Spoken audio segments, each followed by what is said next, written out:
Well, we live in an age where conspiracy theories are common, and lots of us find them fascinating. We hear the news and hear what is supposedly going on, but sometimes we wonder if the government is actually up to something different, if there's some bigger plan that is kind of secretly taking root and taking place, or if there's some network of intellectuals or a group of wealthy people who are bent on bringing the world under their control. And so sometimes we want to question what's really going on behind the scenes, right?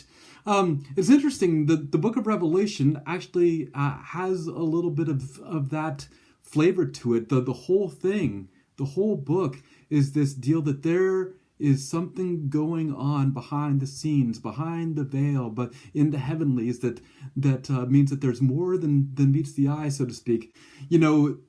John, the author of Revelation, he would hear things in his vision, and then he would be shown things, and sometimes what he heard and then what he would see sometimes were quite different. One of the examples is that there was this drama going on in heaven because the one on the throne, God who was on the throne, had the plan in the form of a scroll, but there was no one found that could open the scroll and carry out the plan. And John was distressing over this, but then someone there in his vision told him, the Lion of the tribe of Judah has triumphed, and he is able to open the scroll. And then John looks, but what he sees is not a lion.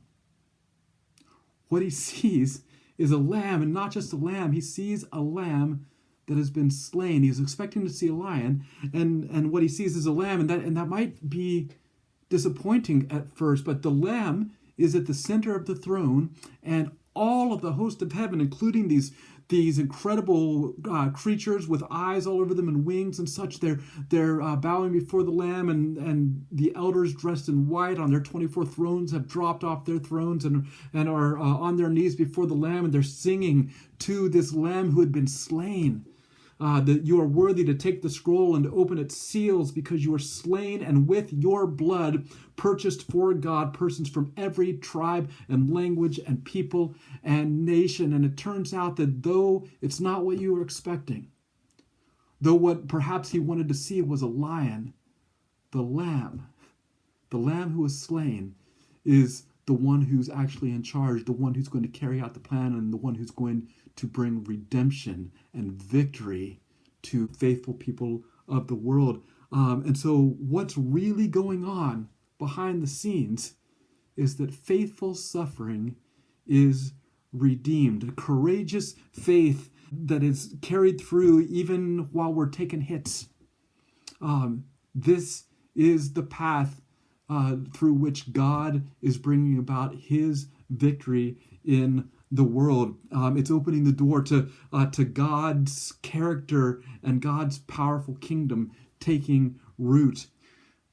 It doesn't always feel that way. Taking hits hurts, and it's uncomfortable and it's stressful, but things are not as they seem. There is more going on than what it looks like and what it feels like. There's a conspiracy, but this is a gracious conspiracy. And so the call is to stay faithful. To stay faithful even when things are hard and when we are taking the hits and when it hurts. To stay faithful because there's a conspiracy. It's a divine conspiracy, a gracious conspiracy, and faithfulness through the hard times, faithfulness through suffering and through pain is actually the path to joining Jesus in ruling the world. This is the path to power. This is a conspiracy that I want to let people in on. Grace and peace.